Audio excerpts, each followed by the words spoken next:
Hi Zoe, thank you for coming to Walsall today to talk a little bit about General Synod. Do you want to start by telling us sort of why you decided you wanted to get involved with General Synod? Yeah, and thanks for having me. I had been ordained as a curate not very long, and I happened to see a blog on Twitter from a curate who'd gone on as a vicar somewhere, and it was why you should stand or why you shouldn't stand for General Synod. And I didn't know what it was, so I clicked on the link. Always dangerous. And basically he said something which I have said lots of times since. If you are from any minority group, and as a wheelchair user, that's the one I tick.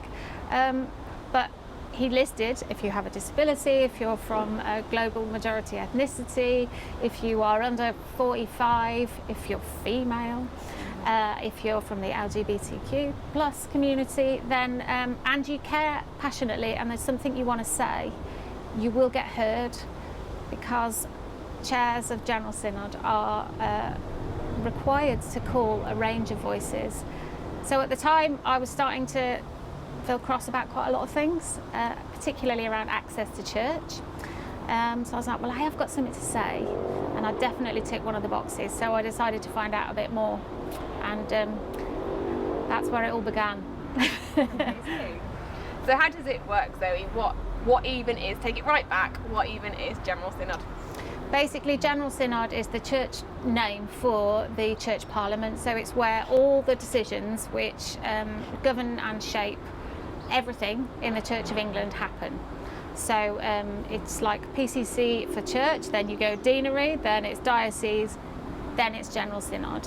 And because we are still the state church, it's an actual lawmaking body, so it's got all the exact same structures and processes which are quite complicated to actual parliament.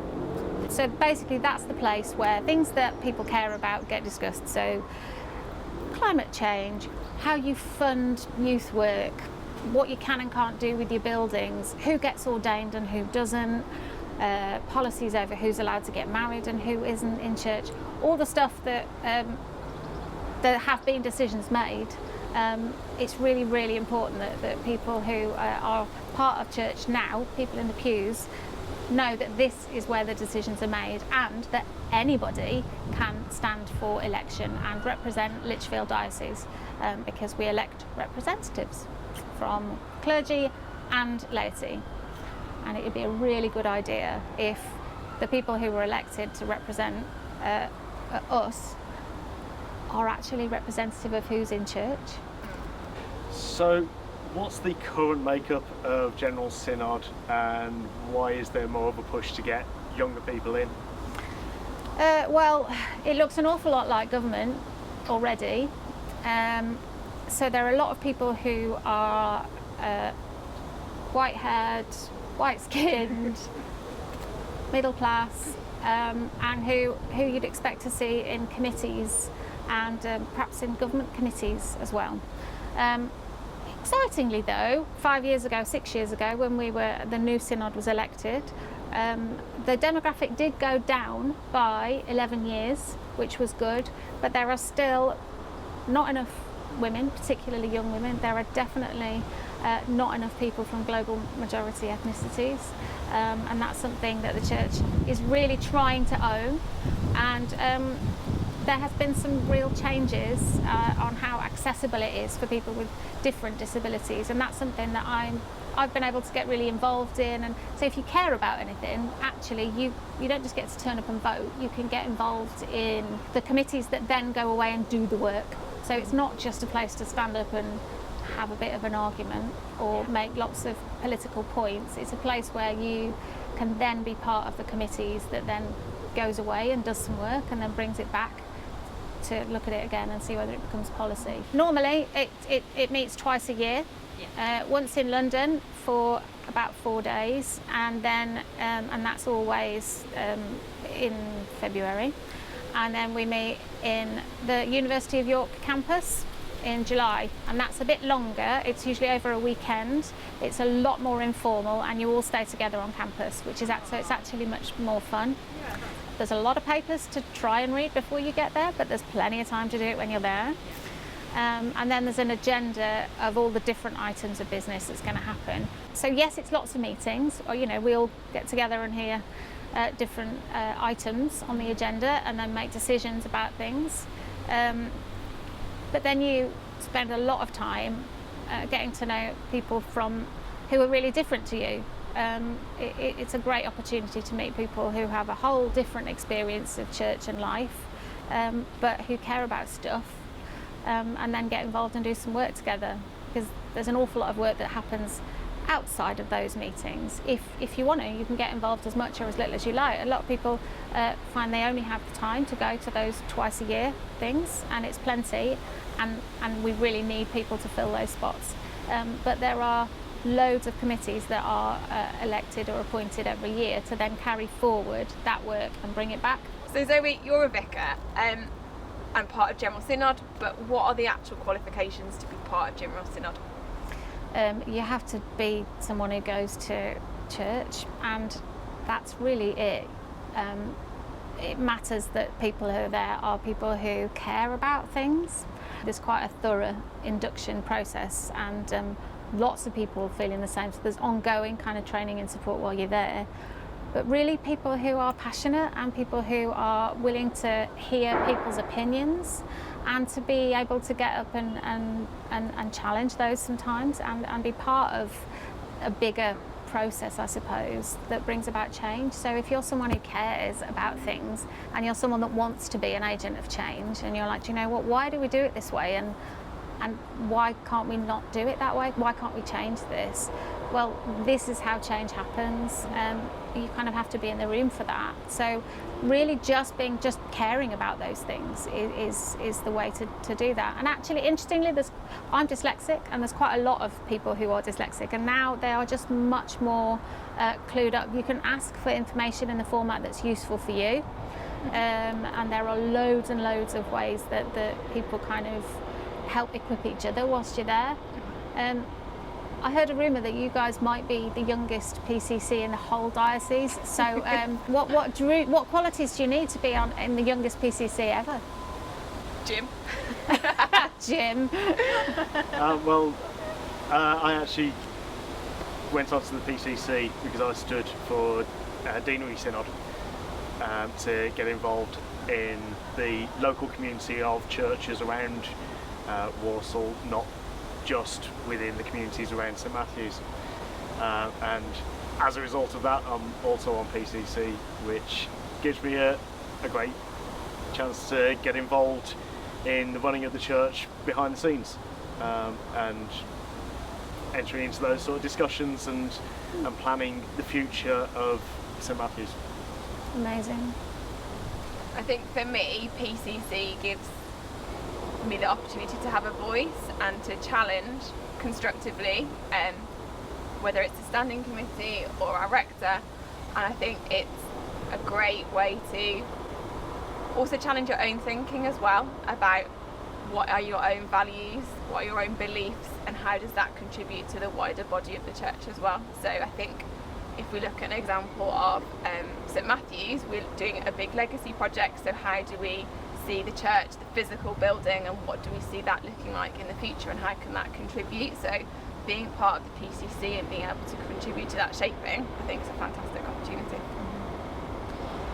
Yeah, I'd agree. So I'm one of the church wardens at St Matthew's, so for that it then also gone to PCC, and again it is that sort of being involved in what's actually happening in the church, what's actually happening as a community, as a building, and just having that chance to find out what's going on and be able to actually contribute to what's happening and what's going on. It's because it's very easy to say, oh, this is rubbish, or that should be different, but this is an opportunity to get involved, and it's amazing that you feel like that about your church. And basically General Synod is exactly that. It is a way of being part of the change that you want to see happen. And another one of the quite cool things there actually is that worship and prayer are built in as part of everything that we do, and that different people lead the worship and prayer in their different styles and preferences, and so that also just exposes, it kind of just broadens your view of what church is and who we are and what it's for, and because we're still the Church of England, we still get asked what our view is on things, and I think it's a very good way for you to kind of own your own stance on things, because you know you're kind of accountable because you're in the room, and you get to hear a whole load of people who disagree with you, but they want to hear what you think as well. So it can be quite exciting. Not all of it. I mean, there are lots of legal things that have to be done, but actually there are quite a lot of people who really enjoy that stuff too. So you haven't got to be really into all of it. Actually, very few people are. What I've noticed is that people follow their passions and where they feel stirred to get involved, and where they feel God has put things on their hearts to get involved. And really lean into that work and see what's possible. And I don't think any of us ever know exactly where that's going. I mean, let's be honest, that's not how it works if you're a person of faith, is it? I definitely did not expect being where I am and being invited to be a chair who chairs the debates, which frankly is terrifying. It is, and I genuinely thought, you know, is this just them asking me as the token disabled person? But if you look at who are the chairs and how you chair, because we want to show who we want to be. So there is genuine diversity, but there just aren't enough from the 500 members voices of difference and voices that really represent who we are as this very messy and very variable but pretty privileged institution of the Church of England that we are. I've got a really important question. Far away. Churches are known for tea and cake. Does General Synod do good tea and cake? Oh, I mean, the answer is obviously yes. Nobody'd go. We're not monsters. We're definitely still Anglicans.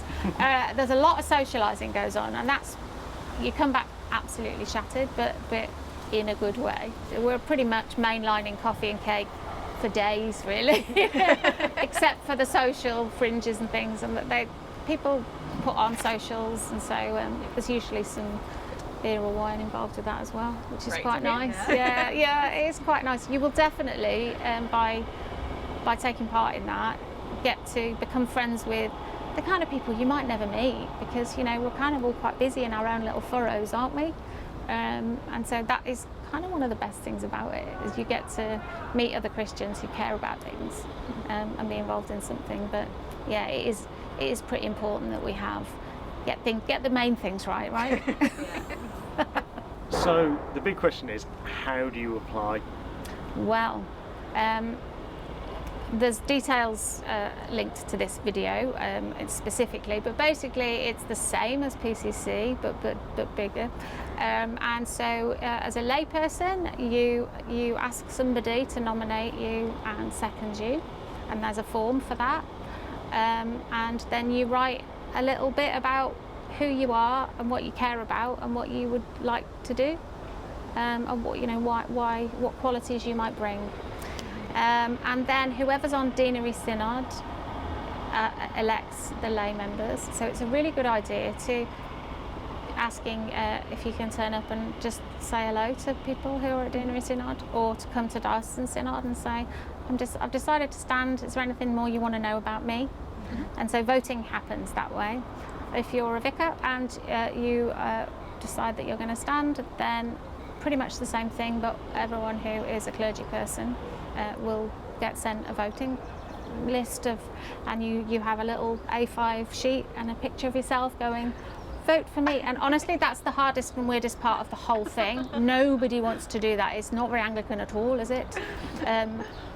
But I repeat the same thing that was said to me, and it's so true. If your voice isn't currently represented in the bigger picture, and you care about something, you will be heard disproportionately, because chairs explicitly choose a range of voices. So whoever the 500 members are elected from you are always trying to call a diverse range of views. And so your lived experience, your insight is what's needed. And so, you know, that's what you have to offer, basically. So the election bit is the most cringy bit, but own it like a calling in any other way, you know. I care about this. If people don't want to elect you, then they won't, will they? But tell them who you are and say, I care about this. If you think I might be able to represent our church, along with, there are 12 people elected from the Lichfield Diocese, a mixture of vicars and not. So those of us that have been elected to serve in the last Parliament have all said that in the new world of Zoom, where we're just used to doing this now, it's really easy to get together and share our experience. So anybody interested in that should look out for some little Zoom gatherings that we're going to put together for anyone who wants to know a bit more. And I'm a bit curious, actually. What sort of things might you have on your heart that you'd want to ask General Synod about? I can see St Matthew's from my garden, so I'm very local to the church, and I think it's something that I've grown up around, the building. And I think when I look at processes to be able to kind of maintain buildings, the whole DAC process, that's a real headache. I know not just at St Matthew's, but at lots of other churches and across other dioceses as well. So I think that the conversation that I would have is, how do we strike the balance with preserving the past but building for the generation and the future, I guess, future generation. So how to strike that balance. Amazing. And from the elected members of the 500, a committee called the Buildings Committee is then elected, and those questions are the ones that they work out and bring to Synod to make decisions about. So those are exactly the sort of questions that need hearing, and particularly from someone who's local, because actually it's all about our local churches, isn't it? What about you, Anna? I think one thing I can think of specifically is the call for mission, and the mission of our surrounding area, and those pockets that need it, but also our community. And it's how we can serve our own communities, to say, we're here, we can help you. What more? What can we do? And it's how I think, how we go about that, how we get people involved, sort of seeing ways that we can sort of draw people that way as well. I think that's something for me. It's the mission.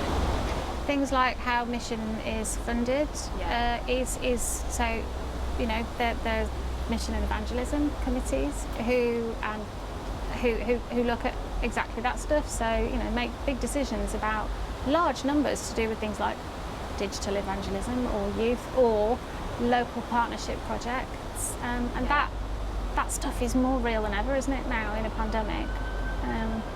But that's exactly the sort of stuff that gets talked about and decisions are made. Has anyone ever said, would you fancy giving it a go? What would you say? My first thought is I'm going for a pint with the rector next week, and this might come up. Amazing. Are there barriers? Because there are real practical life things that have to be worked out in order to make it possible. What kind of barriers might you find? I think you've done a lot in terms of myth busting for us tonight, and I think, yes, we use words like Parliament, there's 500 people, that can sound really daunting, but the concept of fringe committees and groups, and yes, there's time commitments involved in the London and the York sessions as well, but the optionality of going, actually I can just be involved in those twice a year sessions, or I can be involved in a kind of fringe group and really take that forward in a specific way. I think it shows that it's flexible, and I think my initial preconception around dealing with General Synod was that it would be stifling, like you say, daunting with 500 people, very almost high church and rigorous, but T and K catered for. There's so much that makes it feel, or you suggested that it's a relaxed feeling and an environment that isn't daunting. So yeah, you did a lot of myth busting tonight. For me, one of the key factors that you've mentioned is the fact that you will have a voice there. It's, you know, it's not going to be, oh look, they've elected some young people, so let's carry on with our discussions. It's actually getting involved, and with the chairs pointing to the younger representatives saying, well, you're the future of the church, what do you think?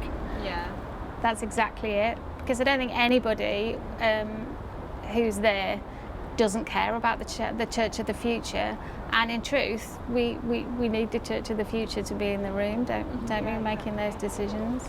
It's worth saying that the diocese pays your expenses as well, so it doesn't cost you money to be there, other than some annual leave, and whether that's something you work out. Some employers, depending on who you work for, allow you to use it as seconded time, because it's a public service. And because we're still the national church, some employers are quite supportive of that, and so that's something. You're going there to serve your local community, and that feels very real when you get on the train and you think, okay, because it costs £100,000 a day to have, so you really want to do the work when you're there, and because we are a big church, those decisions have to be made that way, so we really want them to matter. And going with that focus, and it's quite exciting actually. So the systems are there, we just need to do some of that myth busting and say, why not you? Or if you see other people and you think there's somebody who cares about something, they should be there, and the more diverse the better, because that's the church who we want to be in the future, isn't it? Can I just ask about, if someone stood for General Synod and they were successful and got voted through, what does that kind of induction period, do you get training, how does that work? Well, that's again something that has improved a lot lately. So the one time in the 5-year cycle where you meet 3 times a year is the first year. So if you stand and you get elected, you get some paperwork, and then you get told where you need to be in November. So you go to London in November for 2 or 3 days. During those 3 days, there's quite a lot of Dummy's Guide to Synod. So and that's actually changing from members. I am part of a new group called Accessible Synod, and we did a big audit about barriers, and we got so much information that we're doing the inductions this time. And it's going to be done as a series of webinars, and Synod staff are amazing. So that support the whole thing. They're like, yeah, tell us what you need. So it even will involve people having a go at using the mic at the podiums, or if you're someone who has additional needs and can't stand at the podium, like me or other people, then they now use a roving mic. There's an app that you can use to request to speak. It's always responding in order to be an effective decision-making body. And it's only effective when the members say, this isn't working, it would work better like this. So there's going to be a buddy system as well this year. Just because so many people identified that was something that would really help settle in and feel like you could ask those questions. And the Synod staff are genuinely incredible and work so hard and will always go out their way to help members, because the whole of their year is shaped around trying to make this work, because they care about the quality of the decisions that we're making. Lots of people want to share their learning, which is a really, really important part of being there.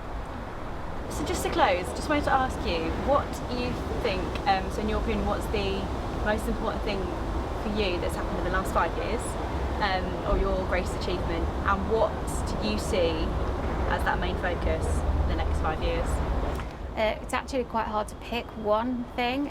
There's a couple of things I'm really proud of. One is climate change commitment to become a carbon neutral church, and to get that on everybody's radar, and to make emissions part of what we send back to the diocese every year, so that people know the impact of a church on the carbon footprint. Hadn't been done before.